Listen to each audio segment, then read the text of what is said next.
I'm Cassandra. And I'm Mom. And this is Millennial and Mom. And today we are here to recap Married at First Sight Australia Season 7, Episodes 3 and 4. So without any further ado, let's jump right into the video.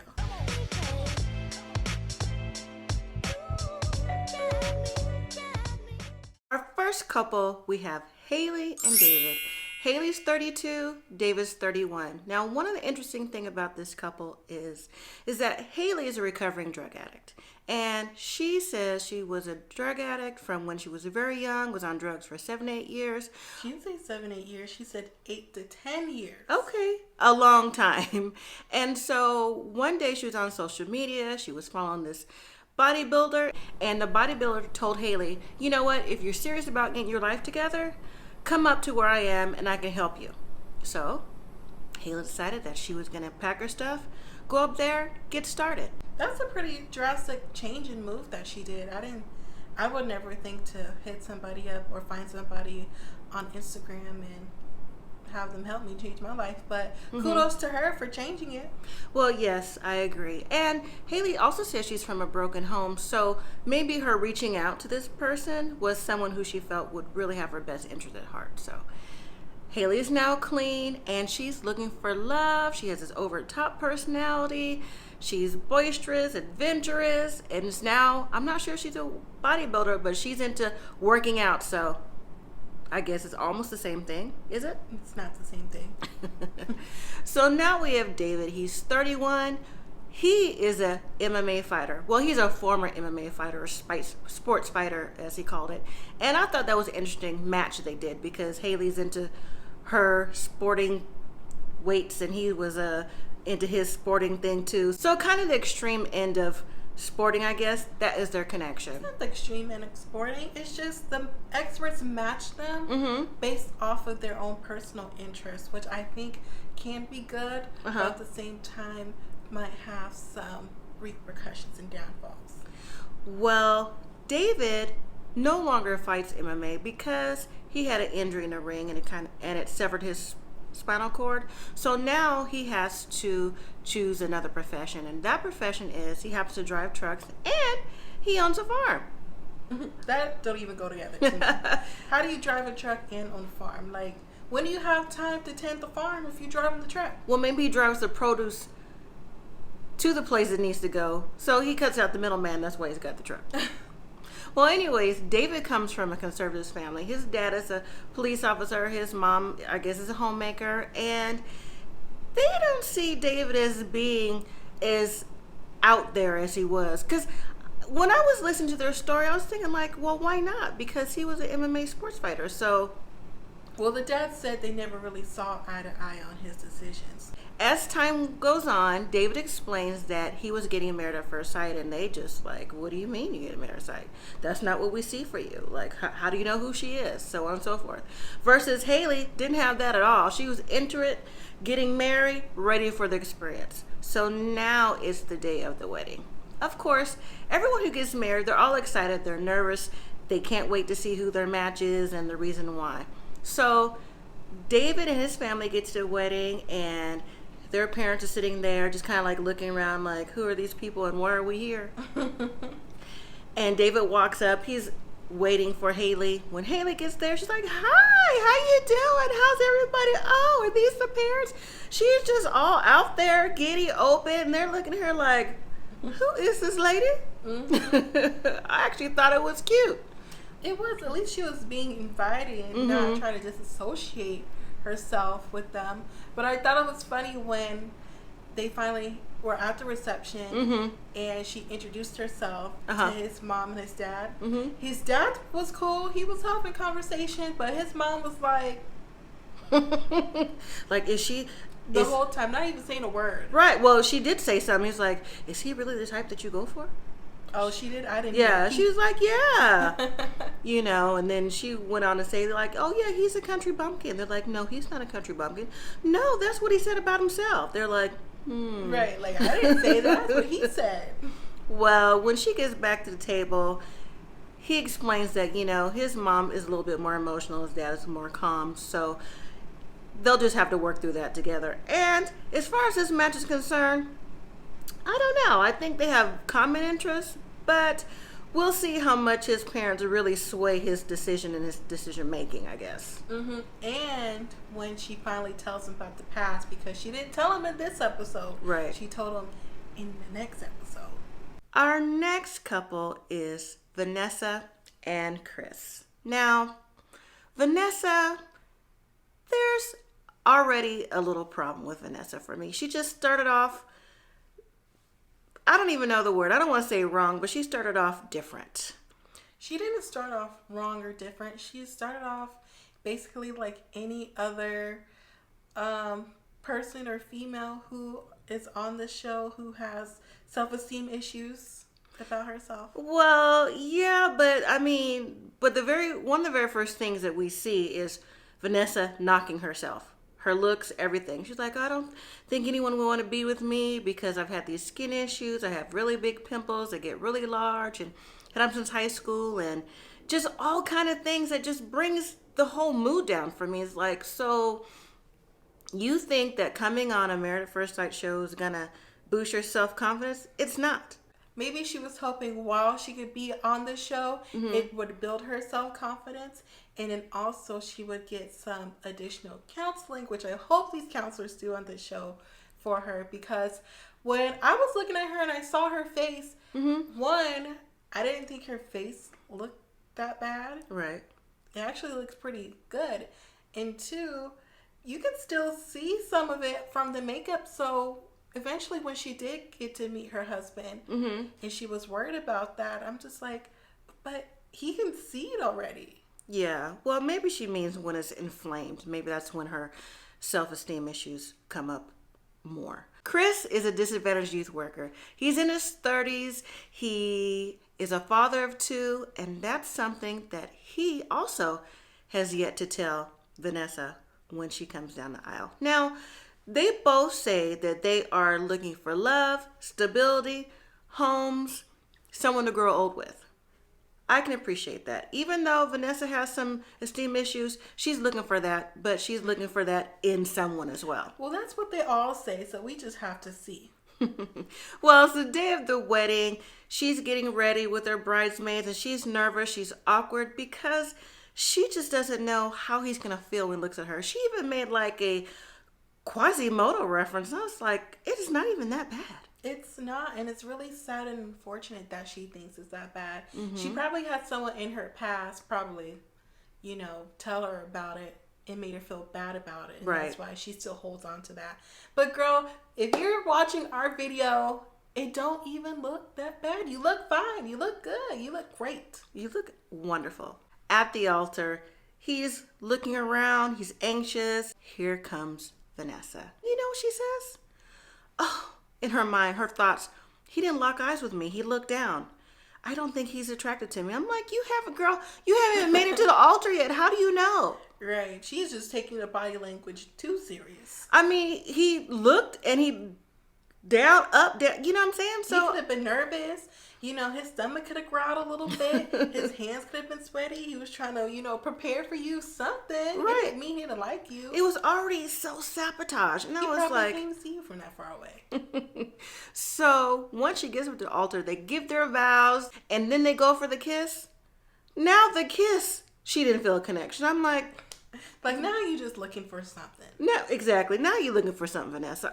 I was trying to give her a chance, but Vanessa, you were really weighing on my nerves. You look nice, but you were weighing on my nerves with all those self-sabotages. She wasn't weighing on my nerves. It's just what she's been through in the past. But like I always say, when you come on a show like this, you have to be open and ready for everything, but not pinpoint. You got to give it a chance, girl. So at the reception, the groomsmen ask her how she's feeling, how she's doing, and she's talking, but you could tell it's awkward. They're trying to get to know her. So when Chris gets up with his groomsmen to walk around the room or go get a drink or talk to their family, whatever he's doing, her bridesmaids come up and she's telling them exactly what she thought on the way down the altar. Well, to the altar. And they're like, why would you say that? They're trying to give her confidence. Listen, it's your wedding day.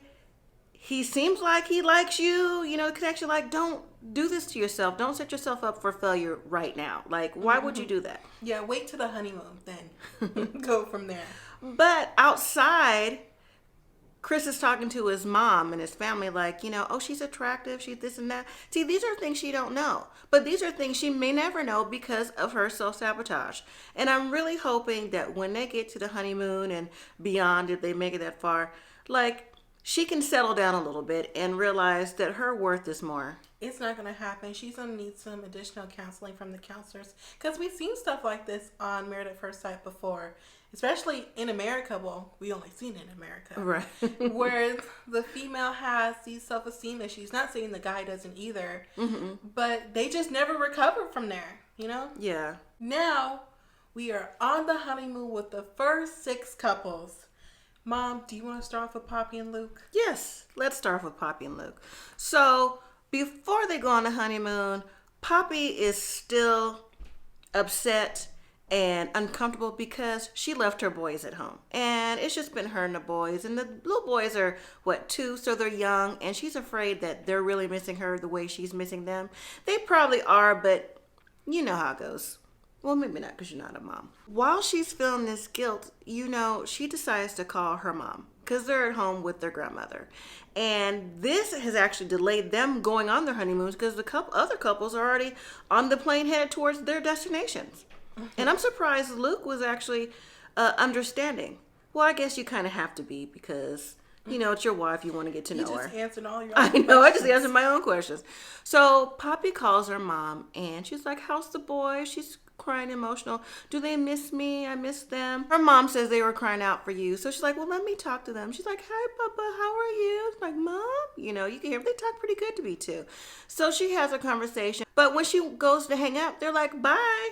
And see, that's what little kids do, Poppy. After a while, they're like, okay, Mom, bye. Because they don't understand that you're gone for a while, but you'll be back, so it's okay. Eventually, they do go to their honeymoon, and I was happy that they finally get to go because I didn't think they would. I thought Poppy was going home. No, Poppy weren't going to go home. I knew she was going to stay with the experiment. But would you have gone on a hot air balloon? Hot air balloons are pretty. They're really nice. I like to see them in the air. No, I'm not going on a hot air balloon. Me either. But I thought it was funny when they finally got to their honeymoon. They were the guy who blew up the balloon master, because I don't know what they're called. We'll call him balloon master. He was like, jump in. And I'm like, what if you fall? Yeah. And if you fall, you can't get in the basket, then just you up there and nobody else. So I guess I'll see you when I get back. Right. I was with Poppy because I'm not afraid of heights. But it's just something about a hot air balloon that just goes up and up and up and up and up. Like the movie? I'm just uncomfortable with. Right. But they seem to enjoy it. They had a good time. And they seem like they're connecting, which is a good thing. Now we have Tosh and Amanda. Oh my goodness. I, for one, was surprised but not surprised, if that makes sense to you. Well, it makes sense to me because you said that, with that wedding scene, like, put your hand on my heart. You weren't feeling that. I wasn't expecting for Tosh to instantly not like Amanda. Well, she didn't say like. She said she didn't have the connection, the attraction. Physical attraction. Well, I really wasn't surprised with Amanda, but was because she did leave her old girl for her new girl on TV. So when Amanda was waiting for Tasha at the pool, she was waiting for her for 3 hours. Just sitting there chilling. That would not be me. I can't say that I would have waited for anybody anywhere for 3 hours, especially when they're just in a room. I would have got up to check on you because you could have fell and hit your head. You could have anything. You could have just left. Because I would have just been in the pool chilling. Well, no, 3 hours. If someone's missing after 3 hours and they just went to the room, eventually you need to check because something could have happened. But Tosh just came out just all nonchalant 3 hours later. Just like, I was doing my makeup and yoga. Do you mind if I read this book? I was like, wow, she really disconnected fast. Like, I just wonder what it was. Was it the conversation they had the night before or what? Because what was an instant click? I don't know, but all I can say is this might be karma for Amanda.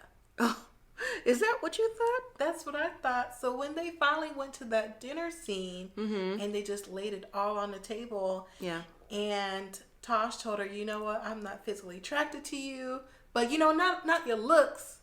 So I'm like, okay, she used the wrong word. She's missing the connection. Yes. So when Amanda started crying, I didn't feel bad for her because I still say that her true intentions wasn't good from the start on being on this show.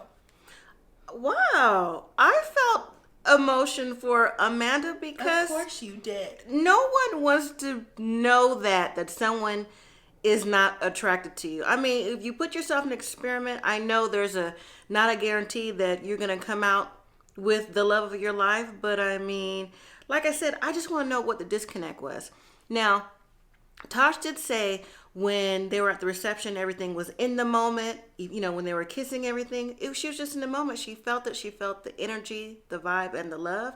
But right now, she just didn't have that energy. And that's where Amanda thought, like, you know, this is what she's been missing all her life. Someone who wants to be there for me, to be their number one. Mm-hmm. And she didn't get that. And I did feel bad for her. But at least Tosh was honest, and she was honest early. True. But Amanda decided to get her stuff and go to a different hotel room.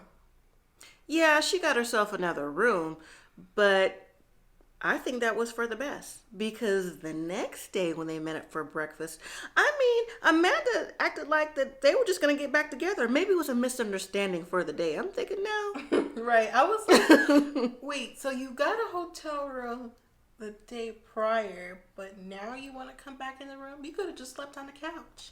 Well, hey, Tosh said when she asked, well, you think it's okay for me to come back in the room? She's like, no, I'm not comfortable with that.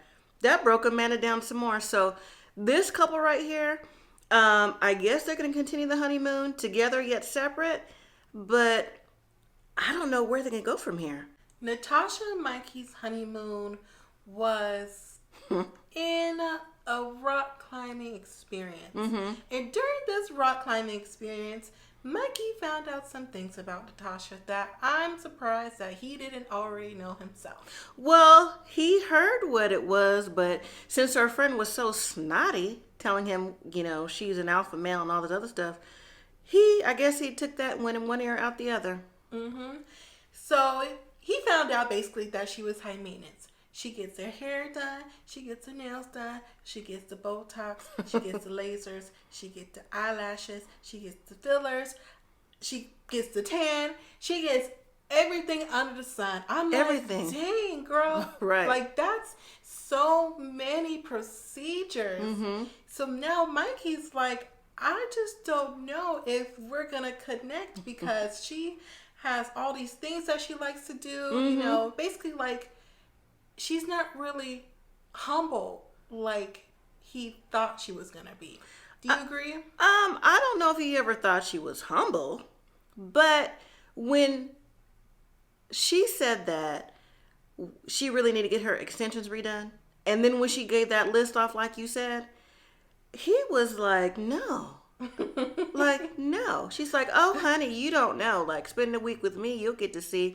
He's like, you know what? I really need someone that's low-key, that's used to being grounded and everything. And I'm thinking, well, that's not her. Now, yeah, her friends did say that at the reception, but you were kind of hoping that she weren't as bad as they said she was. Mm-hmm. Well, she's as bad as they said she was. He said he's ready to run from the hills. Yeah, he wasn't feeling that. So my only question is, for the experts, what was their real reason for matching them together? Because mm-hmm. clearly they come from two different spectrums, as they already know. And he's over the top goofy, and she is not with none of that. No, but she's trying, though. She said, you know, she wants to learn how to settle down, but mm-hmm. you have to learn how to settle down or be more relaxed in all areas. Like, you can't always get your hair done. You can't always get Botox. You can't always get your hair done. Well, you can, but I'm just saying, like, the way she does it, she does it to the nth degree that it's a must. Like, if she misses a day for this appointment, like, it seemed like her whole world's going to shut down. Mm-hmm. And that's not what he's about. Mm-hmm. So maybe they set him up so he can as my words I said earlier, humble her and make her see the true beauty in herself. Yeah. Because she definitely has a whole entire mask on. Right, versus him, maybe she's bringing out the more dominant, like the more machismo side, what she's looking for. So, we'll see. Now, we have Haley and David. Haley has yet to tell David about her drug addiction. Now, even though she's been clean for quite some time, she decided that on the honeymoon, that's where she's going to mention it. Well, when they go to the park to sit down to have some snacks, matter of fact, I actually think they're in the best location. Singapore was really nice. But she goes to tell him about her background and how she got into drugs with a broken home, things like that, and how she's been clean for about 5 years or so. And when she told him, he was like, you know what? I understand. He goes, because I don't knock you for who you used to be. You know, it only makes sense or makes matter who you are today. And I thought that was big of him, because some people, you never know, would run for the hills with that information. Exactly. So I just give him a round of applause. Later that night, they go to dinner. Before they go to dinner, producers say that David and Haley got into an argument the night before about finances. Well, it turns out that David makes $25 an hour. I thought that was pretty good. But Haley says that wasn't enough money because she doesn't want to live paycheck to paycheck. She knows how it is, especially on drugs and things like that, that she doesn't want to live that lifestyle. I'm thinking, wow, you think $25 is living paycheck to paycheck? But I guess depends on how you want to live, where you want to live.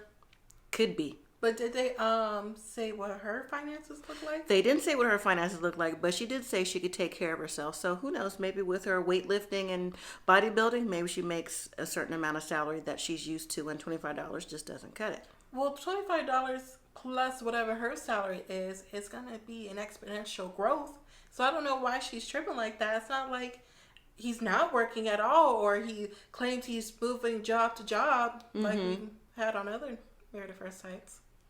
So while they're having dinner, they decide that they couldn't talk it out, and they decided to go their separate way, which I was surprised at that. I'm like, okay, talk it out, see if you come face to face with your issues. But David said that he was hurt about that. Like, you know, that hurt his feelings, as if, you know, he didn't say this, but as if he's making pennies. And I agree with that. Like, he's working. Like, there's been some people on this show before, Married at First Sight America, who weren't working, who said they were working, and really wasn't. So we do see an extended scene with this couple that is later that evening. Turns out that David said that he found out that Haley smoked. He doesn't like people who smokes.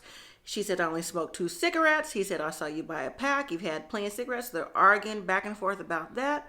Then we see David in the hotel room, takes off his ring, says to producers, if he had a ticket to the airport, someone offered him a ticket to the airport, he would run. No, he would sprint with no shoes on till his feet bled. Jeez. Then he left the room. So that is also a bombshell. That is super crazy. Well, all I can say for them is, you know, if it ain't it, you must have quit. Then we get to the scene with Cathy and Josh. Now, Cathy, if I recall, is the same one who was like, is he going to like me? Do you think he'll like me? Just consistently over and over and over again. I'm like, girl, give it a chance. Well, I think she said she's not waiting no more. Because game over. They decided to do a little spa trip, and I love the spa. So I was like, okay, spa, cool.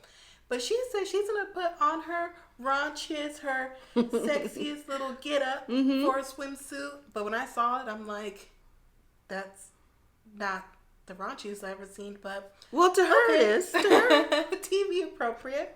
After they had their breakfast, they went to the spa. She had on her swimsuit.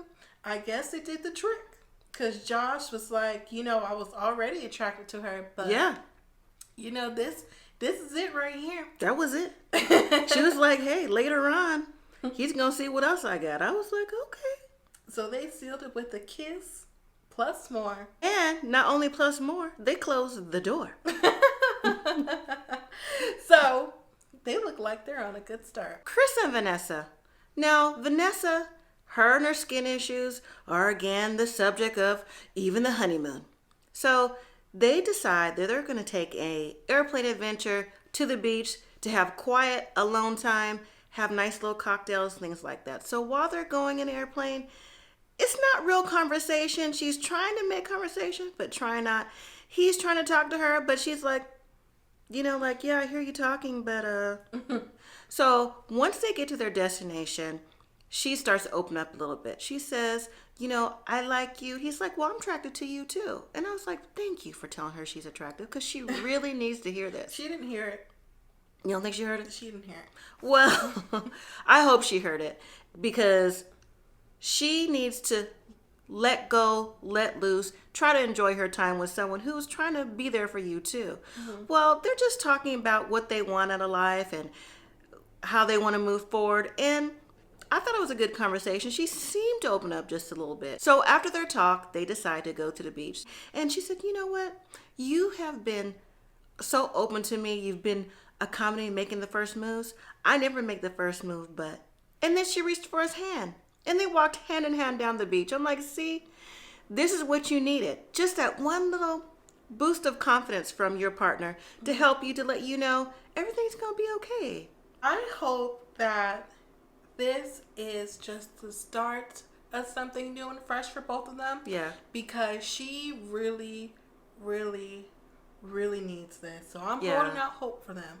Okay, everyone. So that was the end of Married at First Sight Australia Season 7 for episodes 3 and 4. Mm-hmm. So we realized that we missed episode 3 yesterday because on the DVR it's like one episode comes on at 7 and then another episode comes on 11:12, and who knew that it came on at 11:12?